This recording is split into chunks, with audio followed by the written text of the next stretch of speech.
These are sophisticated bad actors who send stolen money through a variety of complex transactions and intermediary addresses between the initial victim deposit and along the blockchain to launder and obfuscate the source of the funds. So the hopeful investor now enters the Wild West on an international scale where the crime is global, where there are no borders, and where the crypto criminals avoid the rules because this is an unregulated Wild West. But it's not just an unregulated Wild West, it's the wild North, East, and South. And thank God now we have an administration that is taking it seriously. And you may know that within the last 24 hours, the Senate passed the Bipartisan Genius Act, Senate 1582, that implements common sense regulations in an effort to make America the crypto capital of the world and to protect victims. So, under my leadership, with the support of President Trump and Attorney General Bondi, the U.S. Attorney's Office in the District of Columbia is going to be taking a leading role in the fight against crypto confidence scams. And we are partnering with all our great law enforcement partners here. And we're going to seize and forfeit the stolen funds and rip them from the hands of those foreign-based criminals, all with the eye of making the victim whole again. And finally, let me say the president has made it clear that crypto is not a get-out-of-jail-free card. This could not have happened without the incredible efforts of the Secret Service, the FBI, the Computer Crimes and Intellectual Property section of the Department of Justice. We will continue to root out the bad actors, and we will find those criminals who are taking advantage of unwitting victims who don't know what they're getting involved in. And if you're using the cryptocurrency market to steal, we're going to come after you. We're going to strip you of your ill-gotten gains, and you will be held accountable. So now I'd like to call upon Matt Gagliotti, who's the head of the criminal division in the Maine Department of Justice. Thank you. Yep.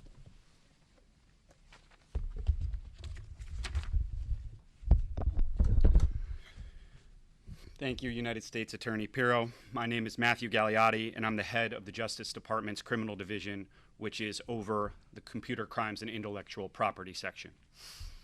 Today's civil forfeiture complaint against over $225 million worth of cryptocurrency is the department's latest action in our ongoing fight against cryptocurrency fraud schemes, which the FBI estimates caused more than $9.3 billion in losses in 2024 alone.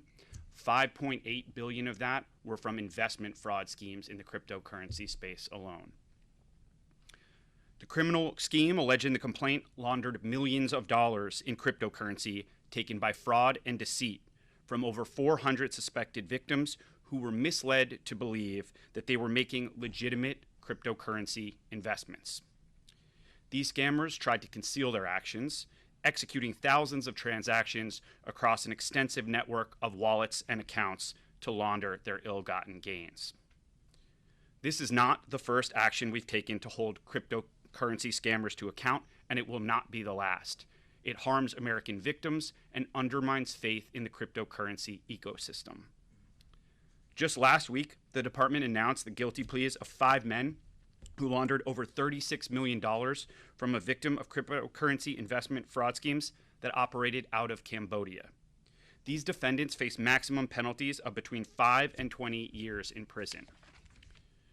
And last month, a federal district court here in D.C. ordered the forfeiture of approximately $2.5 million worth of cryptocurrency associated with one of these schemes. And we also announced the seizure of more than $800,000 worth of cryptocurrency from scammers in that case. Now, you've just heard from United States Attorney Pirro about why today's announcement matters and how you can protect yourself from falling victim to these schemes. But a couple of points bear emphasizing. The impact of the schemes on their victims can be devastating, both financially and personally. And this is complicated and compounded many times over by the sheer scale and complexity of these schemes. Of the $9.3 billion in losses, individuals over the age of 60 were the most affected, with roughly $2.8 billion in losses. To put it plainly, the defendants or the scammers in this case are just con artists. Everybody must protect themselves by educating themselves. Before considering an investment involving cryptocurrency, read the FBI's webpage about cryptocurrency investment fraud and check to see if you see any of the red flags identified there. For example, if an unknown individual contacts you, do not release any financial or personally identifiable information and do not send any money. Verify the validity of any investment opportunity from strangers or long-lost contacts on social media websites. If an investment opportunity sounds too good to be true, it probably is. There are additional red flags on the FBI's page, and I encourage the public to review them carefully. Today, I'm here to underscore the department's commitment to protecting the American public from these transnational criminal organizations and to securing justice for American victims and beyond. You are not alone. Our skilled investigators and prosecutors are working relentlessly to identify and to hold account those who seek to profit from harming our citizens. We will use every tool at our disposal to ensure that these crimes do not pay and to bring these perpetrators to justice. Many thanks to our prosecutors from CSIPS, the U.S. Attorney's Office, and our law enforcement partners who will speak momentarily. And with that, I'd like to call up Mr. Bradstreet. Thank you, Mr. Galati. My name is Sean Bradstreet, and I'm the special agent in charge with the Secret Service at the San Francisco Field Office. In November of 2023, the San Francisco Field Office initiated an investigation into the cryptocurrency accounts suspected of laundering funds from victims of cryptocurrency investment scams, also known as pig butchering. During this investigation, the United States Secret Service investigators identified more than $225 million in stolen funds linked to over 400 suspect victims. Once identified, these victims were voluntarily frozen by cryptocurrency provider Tether while the investigation continued. Today, as a result of the seizure executed by the FBI, these funds were transferred by Tether to the United States government. And eventually, much of these funds as possible will be returned to the victims. It's worth noting that today's actions is the largest cryptocurrency seizure in Secret Service history. This seizure is the result of incredible investigative work and exemplifies that victims coming forward matters. As an example, in February of 2024, a dozen Secret Service analysts and investigators across the country traveled to San Francisco for a 4-day operation that we often refer to as the Big Trace. Sitting shoulder to shoulder with our partners and with various cryptocurrency exchangers, our personnel analyzed victim complaints and diligently backtrace tens of thousands of transactions to proactively identify as many victims as possible. If you believe you are a victim of pig butchering scams, please contact the Internet Crimes Complaint Center. Within the last few years, the United States Secret Service has seen a major uptick in these types of scams. To date, the Secret Service has frozen or seized more than $1 billion of pig butchering scams. The agent has also linked to dismantled more than 5,000 domains linked to pig butchering since 2003. In closing, I want to thank U.S. Pirro and her team for the steadfast support. I want to thank the FBI San Francisco office, as well as our private industry partners for their assistance during this operation. Finally, I want to recognize the efforts of the San Francisco Field Office, specifically financial analyst Andrew Frey and the team for their countless hours and hard work and dedication on this case. They were absolutely amazing through this whole time. Now I'll turn it over to FBI Assistant Special Agent in Charge, Augustine Lopez.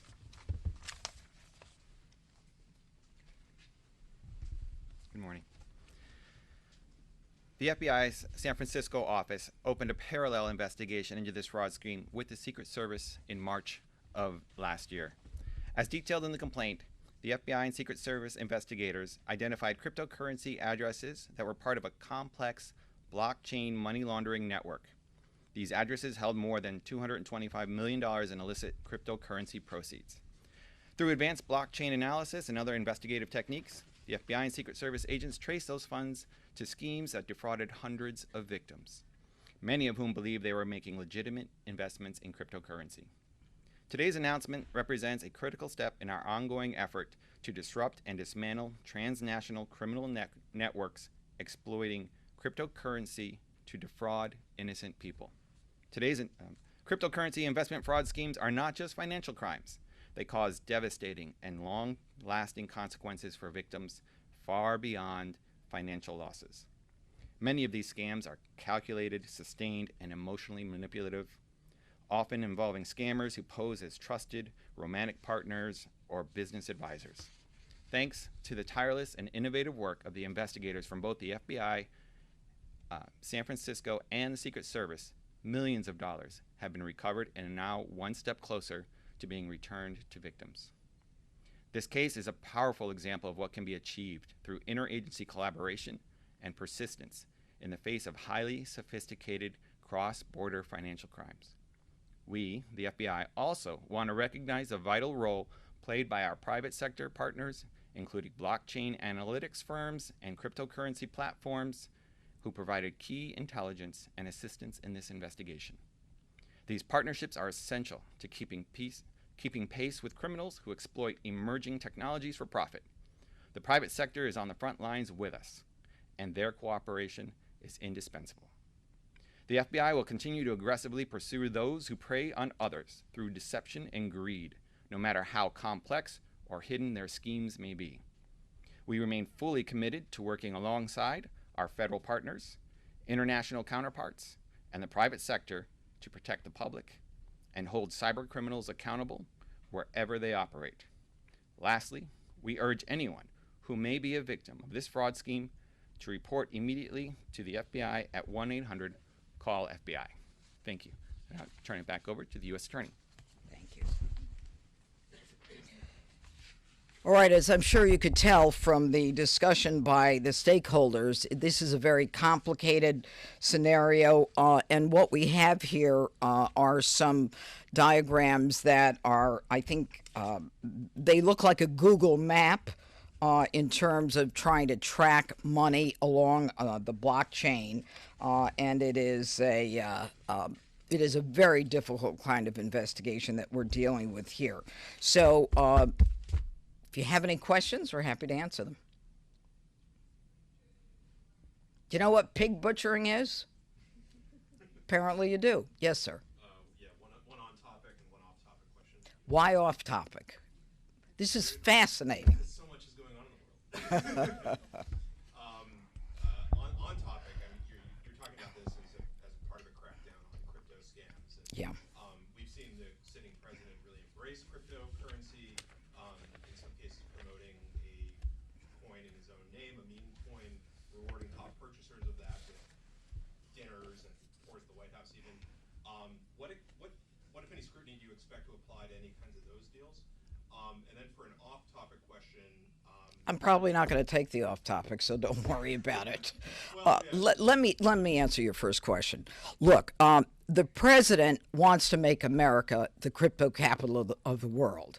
And what we're trying to do here, consistent with the bill that was passed yesterday, where the genius bill of Senator Hagedy's bill is to create a stable coin and to create some kind of stable currency within the United States for crypto. Our job right now is dealing with people who are being scammed out of their life savings. We've got well over 434 more victims. This is the largest crypto scam ever. You can see the age groups of the people involved in this. You've got people between the ages of 40 and 49 who don't understand crypto or investing, and people who are over 50 who get caught up. And this ends up being an economic homicide for people that old because they cannot go out into the workforce and make up the money that they've lost. And the problem is, and you've heard the stakeholders behind me talk about this, is people are embarrassed to talk about it. They're embarrassed to say that it happened to them and that they were gullible, and so they're not reporting it. Our job today, and my message today, and the message of the administration is that we are going to send a message to all those criminals, whether they're in the United States or whether they're in Southeast Asia. At the very least, we're going to freeze the money. We're going to try to give it back to the victims, and we're going to follow and create a regulatory scheme of some sort, so it's not the Wild West anymore, and North and East and South, where you don't get away with crypto crime. It's not a get out of jail free card. We are now this sophisticated group with me here, and I have to tell you, my hat goes off to them. I mean, this is an incredibly intense and difficult investigation, and we're here for the victims. No. Anybody else? Do you really know what pig butchering is? No, what's pig butchering? Thank you. Pig butchering is where it is a direct translation from Chinese, I understand, and it's where you fatten up the victim, the pig, before the slaughter. The analogy is very clear. They go as far as they can to get as much money as they think they can. And they're actually issuing like monthly statements saying, hey, your crypto's gone up, you're making a lot of money here. And these people don't know. They don't understand. And it is a crazy blockchain, when you're on some of these wallets, you have no idea where they are. So that's about, I can actually tell you how you spell it in Chinese, but I can't say it. Did everyone who was the 434 victims, they all get all their money back? No, we're in the process of trying to assess, how much money we can actually get. All right. And this is the beginning of the investigation. And, it may seem like it's been a long time since we started this, but this is going to be a very long process. We've got to be able to, the blockchain is anonymous. So even though we see the transactions occurring and we see the money moving, we don't have always the ability to identify by name those who control the cryptocurrency wallets. And if that made sense to you, you're a smarter man than I am. No. Anyone else? You want to say anything? I want to introduce you to the members of my staff. Tell them Kevin Rosenberg, and Rick Blaylock. These guys are phenomenal. Phenomenal. Did you want to say anything? No, Judge. Thank you very much. Are you sure? Rick, do you want to say something? I think you said it best, Judge. No, I didn't, but thank you. Thank you all for being here. And no,